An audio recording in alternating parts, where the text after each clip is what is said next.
प्रिय मित्राणि, नमः संस्कृताय। संस्कृत शास्त्र गंगा चैनल पर आप सभी का स्वागत है।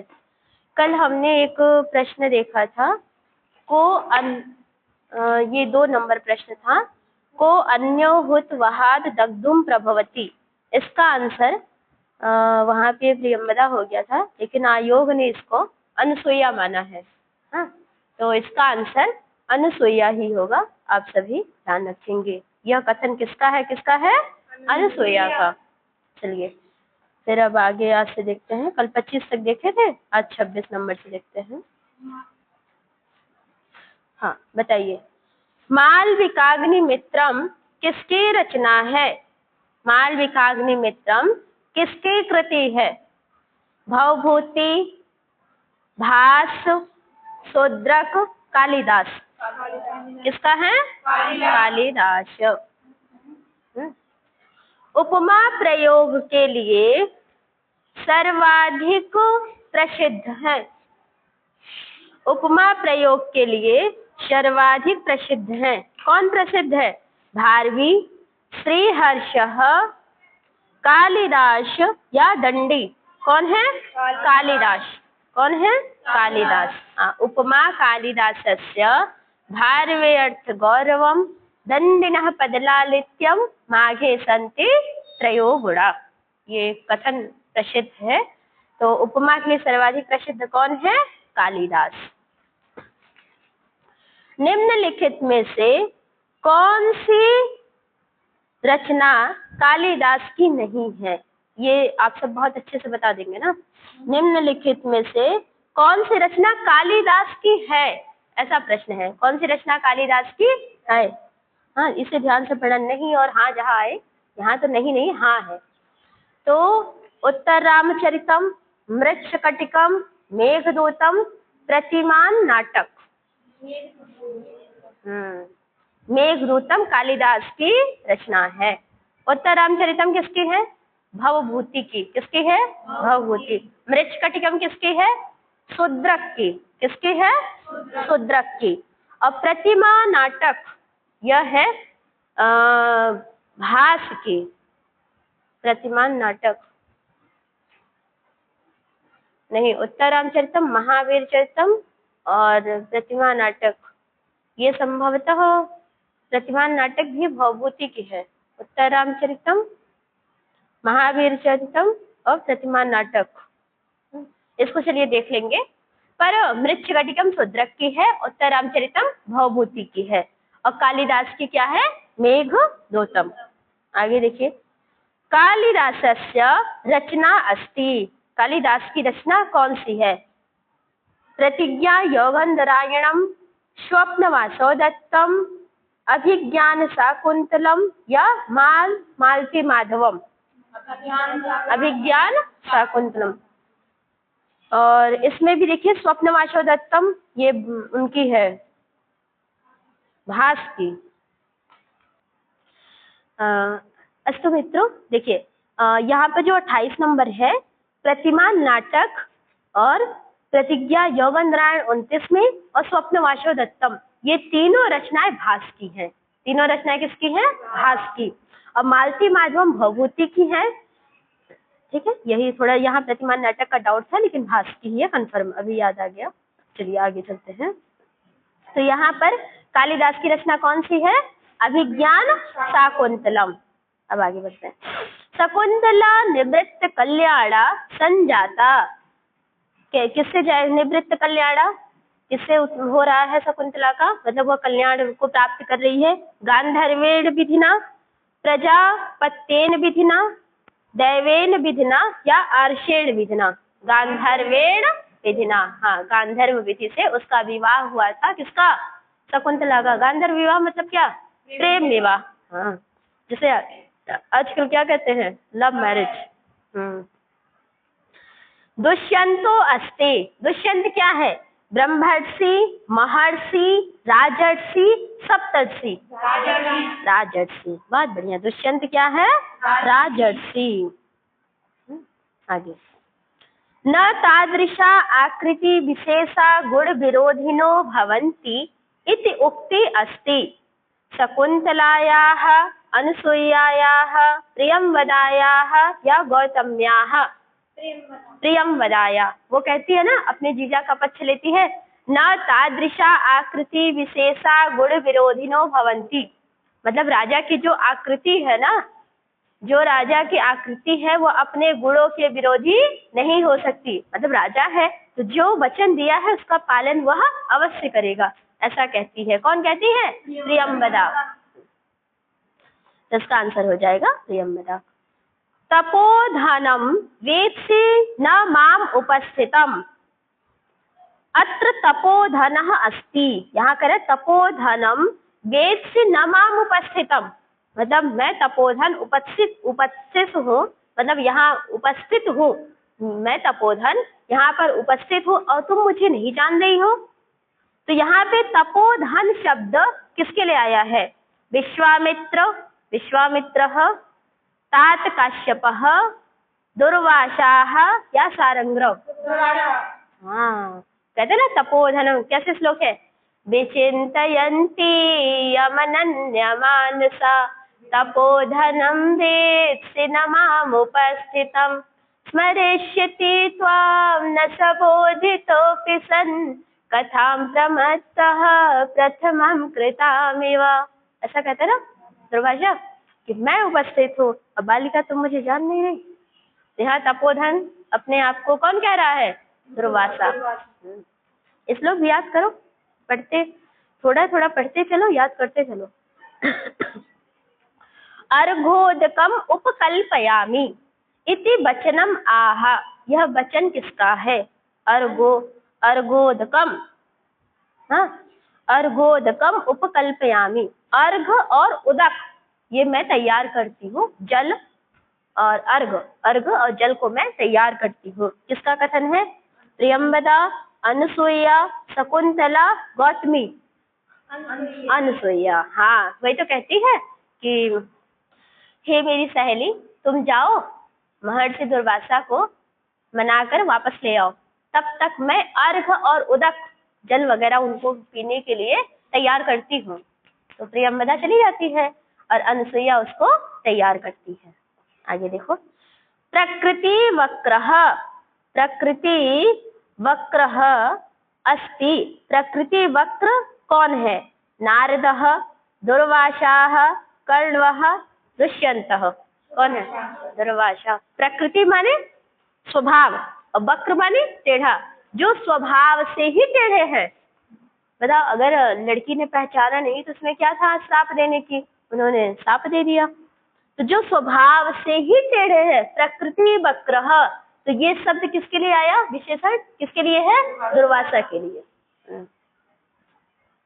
आप भी जो जल्दी नाराज हो जाए ना, आप कह सकते हो आप तो प्रकृति वक्र ही लग रहा है, कहना मन नहीं, लड़ाई हो जाएगी। चलो, एको अपराध केन मर्षितव्यः। एको अपराध केन मर्षितव्य, एक ही अपराध कौन क्षमा करता है? बताओ। सारंग्रव, सारद्वतेन, कर्णवेन, दुर्वाससा। दुर्वाससा, हाँ, कहती है ना कि प्रियंवदा, हे ऋषि महर्षि, हमारी आपकी मतलब जो हमारी सहेली है और आपकी पुत्री के समान, उसका ये पहला अपराध है, पहला एक अपराध है, अपनी बेटी का पहला अपराध। इसको समझकर आप एक अपराध को मर्षितव्य माने माफ कर दीजिए, क्षमा कर दीजिए। आपकी बेटी का ये पहला अपराध है, पहली गलती है। एक गलती तो माफ की जा सकती है, हाँ, एक दो माफ की जा सकती है, उसके बाद मिलती है ये माफी। ये आप सीख लो, एक ही गलती करना, दूसरी गलती मत करना। और ये गलती है जब मतलब अभी आपको पढ़ाया गया और पूछे तो एक बार ना बता, नोट्स तैयार हुआ? अभी चलो, अभी प्रश्न कर ले फिर। चलो, सापो, इसका आंसर क्या हो जाएगा? एको अपराध केन मर्षितव्य, दुर्वासा। हाँ, दुर्वासा का हो जाएगा। ये क्या है? सापो निवर्तिष्यते विनयेन अभिज्ञानाभरणेन कर्णव प्रभावेण शकुंतला दर्शनेन। साप निवर्तिष्यति मतलब साप दूर हो जाएगा, साप नष्ट हो जाएगा। किसको दिखाने से? बताओ। विनय के दिखाने से, जाके वहां शकुंतला कहेगी अरे नहीं मैं आपकी पत्नी हूँ, बिना ऐसा करेगी प्रार्थना, भाई राजा मानेगा? राजा से कोई भी कह सकता है मैं आपकी पत्नी हूँ, मैं आपकी बेटी हूँ, तो राजा सबको मान लेगा क्या? नहीं। या अभिज्ञान आभरण दर्शनेन, हाँ यही तो है, यही दुर्वासा ने कहा था ना कि कोई अभिज्ञान की, अब जो मैंने श्राप दे दिया है वह टल तो नहीं सकता, मतलब उसे हम वापस तो नहीं ले सकते, लेकिन हम इसका समाधान जरूर बताएंगे। समाधान क्या है? यदि कोई पहचान की वस्तु होगी, उसको यदि राजा को दिखा देगी तो राजा इसको पहचान लेगा। किसको? शकुंतला को। किसको? शकुंतला को। और किसको दिखाएगी? राजा दिलीप को। तो अभिज्ञान, अभिज्ञान माने पहचान, उसके पहचान का ये दर्शन करा देगी, आभरण का, कोई आभूषण का दर्शन करा देगी तो राजा पहचान लेगा। प्रकृति पेलवा अस्ति, ना, प्रकृति से कोमल ही, कोमल कौन है? प्रकृति के समान कोमल कौन है? तो बताओ आंसर। प्रियंवदा, अनसुईया, शकुंतला, मेनका। शकुंतला, हाँ, शकुंतला का पालन पोषण ना प्रकृति के बीच हुआ है, और उसने हमेशा पेड़ों को सींचा है, वृक्षों को सींचा है। वही कह रही है कि जो प्रकृति की जैसे ही कोमल है, तो कौन है? शकुंतला। आत्मदशांतरेषु नियम्यते, आत्मदशांतरेषु नियम्यते। लोकः, दुष्यन्तः, कर्ण्वः, शिष्यः। कौन? लोक। श्लोक क्या है? श्लोक ऐसे, यास्तिकतोस्त शिखरम प्रतिरोषधीनां मा विस्मृतो अरुण पुरसर एकतो अर्कः तेजोद्वयस्य युगपद् व्यसनोदयाभ्यां लोको नियम्यत इवात्मदशांतरेषु। मतलब ये पूरे संसार को नियमित कौन करता है? ये सूर्य और चंद्रमा दो लोको नियम्यत। इसी प्रकार लोक, संसार यह नियमित होता है। लोको नियम्यत इवात्मदशांतरेषु। चलो आगे। तपस्वी जनः, इसका आंसर क्या हो जाएगा? लोकः। हाँ, लोकः, दुष्यन्तः, कर्णवः, शिष्य, तो लोकः।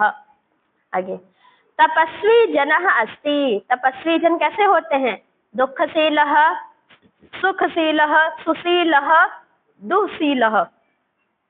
बताओ तपस्वी जन कैसे होते हैं? हाँ, कैसे होते हैं? दुःखशीलः। हाँ, तपस्वी जन कैसे होते हैं? दुःखशीलः। सुख शयन पृच्छिका का अस्ति। सुख शयन, सुख पूर्वक सोई कि नहीं, ऐसा पूछने का अस्ति कौन है? शकुंतला, प्रियंवदा, अनसुईया, गौतमी। प्रियंवदा। इस प्रश्न क्या है? सुख शयन पृच्छिका का अस्ति, मतलब सुख पूर्वक ऐसा पूछने का, वो पूछती तो प्रियंवदा है, लेकिन का अस्ति, सुख शयन पृच्छिका कौन है? सुख पूर्वक सोई कौन है? सोई शकुंतला। इसका आंसर क्या हो जाएगा? शकुंतला। सुख शयन पृच्छिका का शकुंतला। सुशिष्य परिदत्ता विद्येवा शोचनीया संवृत्ता। अनसुईया, प्रियंवदा, शकुंतला, गौतमी। कौन है? सुशिष्य परिदत्ता विद्येवा शोचनीया का संवृत्ता।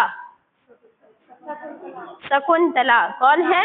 शकुंतला। हाँ, सुशिष्य को, अच्छे शिष्य को दी गई विद्या अशोचनीय हो जाती है, तो ऐसी कौन है? शकुंतला।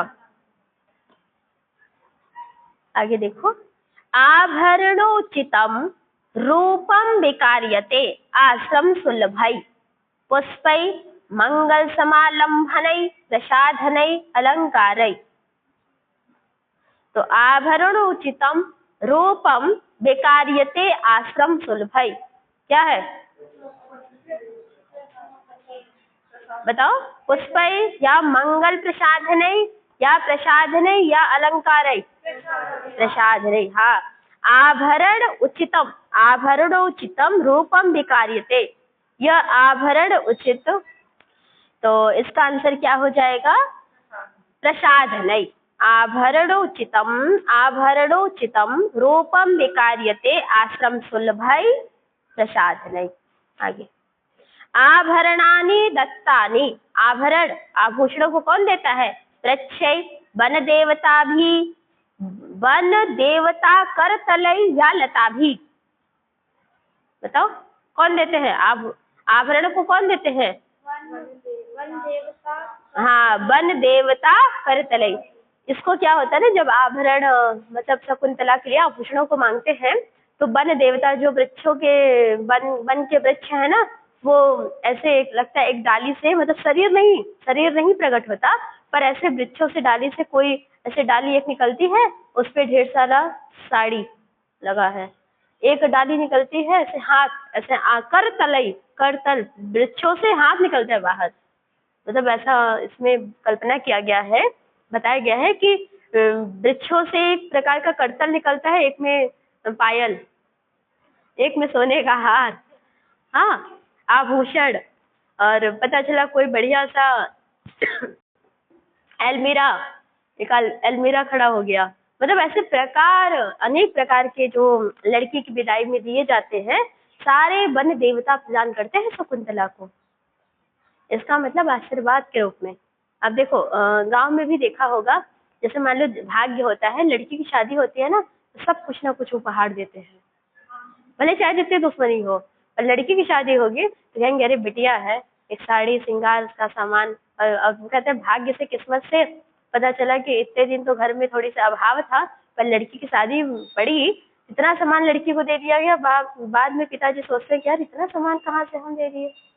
हाँ, लड़की की किस्मत, खूब सामान, रिश्तेदार नातेदार या फिर जो पैसा लिखवाने आते हैं वो 500 मतलब हजार रुपए लिखा गए, ऐसे पैसा हो गया। तो ये किस्मत की बात है। तो वही शकुंतला को भाई वो उसका पालन पोषण प्रकृति के बीच में हुआ है, तो प्रकृति ने विदाई के सारे सामान जितने हो सकते हैं, सारे आभूषण, सारी सामग्री सब वन देवताओं ने प्रदान किए, प्रकृति ने ऐसे दे दिए।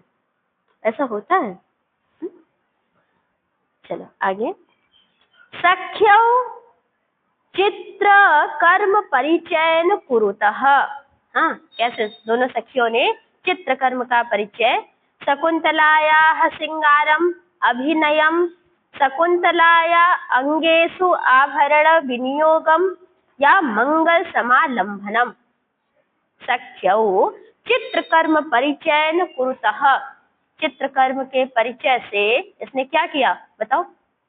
सख्यौ चित्र कर्म परिचयन कुरुतः, क्या आंसर होगा?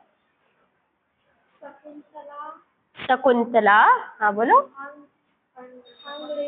अंगेषु, हाँ शकुंतलायाः अंगेषु आभरण विनियोगम, शकुंतला के अंगों में ना आभरण को विनियोग करके सखियों ने कैसे पहनाए गहने। देखो इसका भाव समझो, दोनों सखियों ने तो कहीं, अब पहले आज के समय ब्यूटी पार्लर आ गया, पहले ब्यूटी पार्लर लोग नहीं सजाते थे, पहले घर की औरतें ही, लड़की की विदाई होती थी ना, लड़की को तैयार करती थी।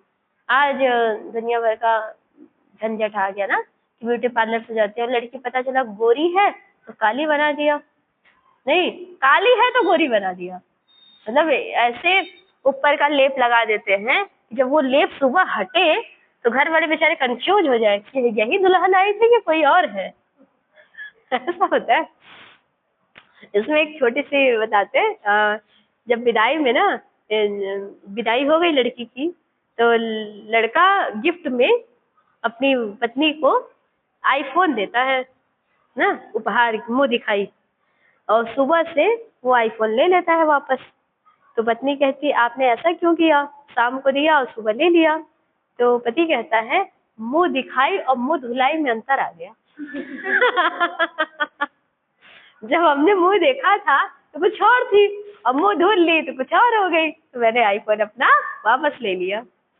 तो पहले ऐसा नहीं था, ब्यूटी पार्लर नहीं था, ये बहुत खराब सिस्टम है ना। तो ब्यूटी पार्लर पहले नहीं था, तो दोनों सखियों ने चित्र बने थे ना, जैसे कोई वो होता है ना क्या, सीनरी वगैरह, उसमें हीरोइन वगैरह जो पहने रहते आभूषण, उस चित्र का परिचय प्राप्त करके सखियों ने अपनी सहेली को सजाया। अब उनको पता नहीं था कि पायल पैर में पहना जाता है कि हाथों में पहना जाता है। हाँ, उनके काम है, जंगल में रहते थे, देखा भी नहीं था कुछ, तो उन्होंने फोटो में देखा कि भैया पायल पैर में पहना जाता है और हार कमर में लपेटा जाता है कि गले में। देखा कि हार तो गले में पहना जाता है, तो हार ऐसे चित्र में देख देख कर चित्र से परिचय प्राप्त करके अपने सहेली शकुंतला को उसके अंगों में आभरण को पहनाया। आगे, अयाते शर्मिष्ठा भर्तु बहुमता भव। हाँ, ययाते शर्मिष्ठा भर्तु बहुमता भव, यह कथन किसके लिए है? प्रियंवदा, अनुसुईया, शकुंतला, काश्यप। शकुंतला के लिए। हाँ, ययाते शर्मिष्ठा भर्तु बहुमता भव, मतलब आशीर्वाद देते हैं महर्षि कण्व कि शर्मिष्ठा के समान तुम अपने पति की ना बहुमता, मता माने माने, तुम्हें बहुत माने। जैसे शर्मिष्ठा को अयाति अत्यंत मानता था, वैसे हे शकुंतला तुमको राजा दुष्यंत बहुत माने। अयाते यु, जैसे अयाति की पत्नी है शर्मिष्ठा, तो शर्मिष्ठा को अयाति बहुत प्रेम करते थे, अत्यंत प्रेम करते थे अपनी पत्नी को, करना भी चाहिए। तो यही कह रहे हैं कि क्या है, दुष्यंत भी तुम्हें शर्मिष्ठा के समान बहुत प्रेम करे, बहुत माने। इतना इतना अच्छा आशीर्वाद बहुत है। तो किसके लिए कहा गया, किसके, यह कथन किसके लिए है? शकुंतला के लिए। काश्यपः आशास्ते अनुष्ठुभा ऋक्छन्दसा वसंत तिलका वंशस्तेन। हाँ, ऋक्छन्दसा, हाँ, ऋक्छंद में वह आशीर्वाद देते हैं या श्लोक पढ़ते हैं। शकुंतला याति, शकुंतला याति माने जाति, याति माने जाति, मतलब जा रही है। शकुंतला कहाँ जा रही है? हस्तिनापुरम, इंद्रप्रस्थम, पतिगृहम, आश्रमम। पतिगृहम, कहाँ जाती है? पतिगृहम। आगे, परिभृतः अस्ति, परिभृत, परिभृत शब्द का अर्थ क्या है? परिभृत अस्ति कौन है बताना? सुकः, पिकः, काकः, हंसः। पिकः, पिका माने कोयल, परिभृत। इसमें एक वो है कि जब परिभृत ना, परिभृत इसको इसलिए कहा जाता है कि ये जब इसको बच्चे होते हैं ना कोयल को, तो ये अपने बच्चे को छोड़ आती है कौवे के घोंसले में, हाँ, कि तुम पालन पोषण करो। और जैसे कौवा कोयल के बच्चों को अपना बच्चा समझ के पालन पोषण करती है, और कोयल की आवाज काव काव, और कौवे की आवाज काव काव, और कोयल की आवाज बहुत मधुर होती है। जैसे कोयल का बच्चा जब बड़ा होता है ना, तो आवाज अपने बोली बोलता है, तब कौवा को ज्ञान होता है कि अरे मेरा बच्चा तो है नहीं, उड़ जाती है। इसीलिए इसको कहा गया परिभृत, मतलब दूसरों के द्वारा अपने बच्चों का पालन पोषण करवा लेती है। आगे, अयाते पत्नी अस्ति, अभी बताए थे अयाते पत्नी अस्ति। अयाति किसकी पत्नी है? कनिष्ठा, शर्मिष्ठा। अयाति की पत्नी कौन थी? वरिष्ठा या गरिष्ठा? शर्मिष्ठा। अयाति की पत्नी कौन है? शर्मिष्ठा। तो ठीक है, आज के लिए, कल हमने 25 तक देखा था, आज भी हमने 25 प्रश्न देखे, 50 हो गए।